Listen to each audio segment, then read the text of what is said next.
Hello and welcome to this videocast for subscribers to davidicke.com. Well, the term conspiracy theorist is being heard more and more these days, and a very good reason for that, because more and more the conspiracies, actually, in my view, overwhelmingly different expressions of the same conspiracy, have been brought to light and made more blatantly obvious over the last few years, and with some people over the last few decades. And there is a need, therefore, to discredit that information and those suggestions of conspiracy to stop the public seeing that what is being said is true. And the term conspiracy theorists or conspiracy theory was first widely employed by the CIA to try to discredit people pointing out the bloody obvious about the Kennedy assassination, that it was not what the official story claimed it was. And in fact, the official story was so ludicrous that it demanded unthinking, unquestioning, slavish innocence from the public in the ludicrous belief that authority would never lie to you, particularly over the death of a president. All that was necessary for the official story to be believed and to stand up. And so, in the face of trying to sell such a ridiculous theory, the idea was to just target those that were saying the obvious, that the official story was ridiculous. And so the term conspiracy theorist started to be widely used. And of course, since the Kennedy assassination, and particularly in more recent times, starting around the early 1990s and more to present day, evidence has been uncovered of endless hidden in the shadows conspiracies and manipulations to direct the world in particular ways. And so the old favourite, the old standby conspiracy theorists has been used as a weapon of propaganda to try to elicit by reflex action a dismissal of any evidence once the purveyor of that evidence is dubbed a conspiracy theorist. And this has gone on in the face of the most obvious evidence of conspiracies of many various kinds, which overwhelmingly, as I say, I would say are different expressions of the same one conspiracy. And so it was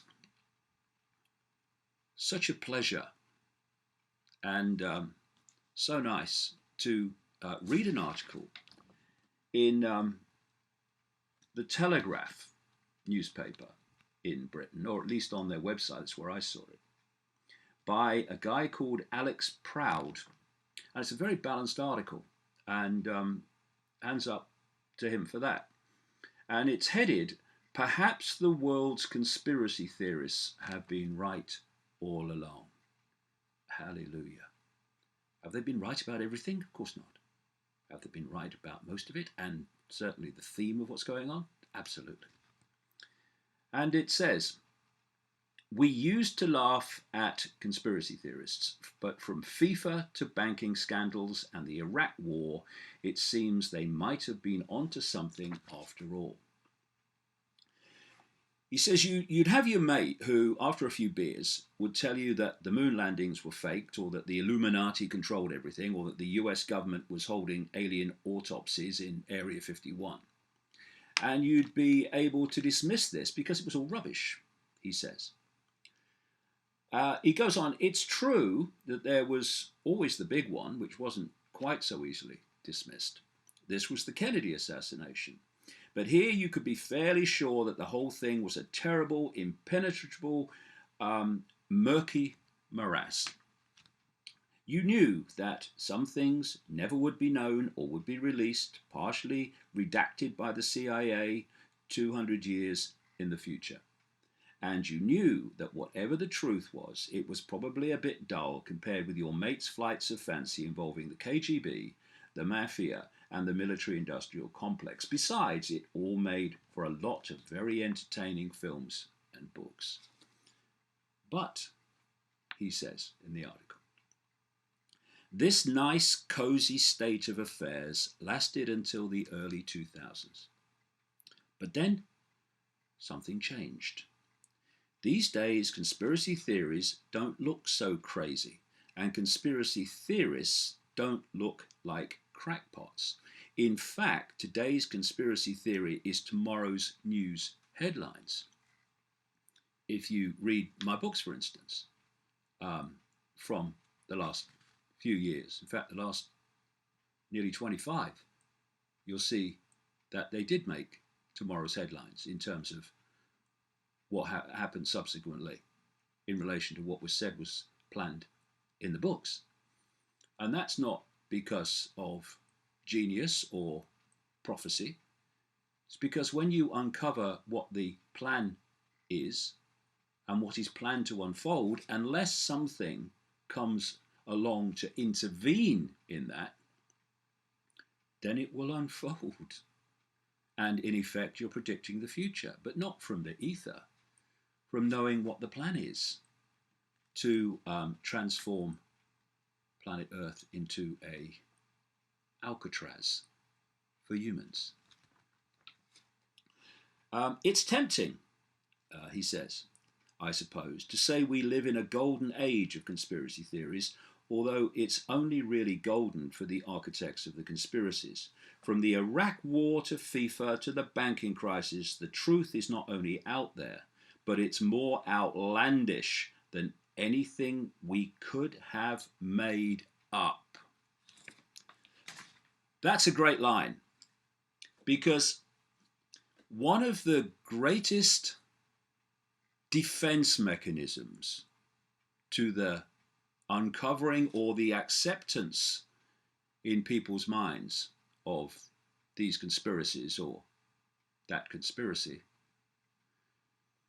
is the chasm that has to be crossed between the world as people have been programmed from birth to perceive it and is constantly underpinned by the mainstream media, etc.,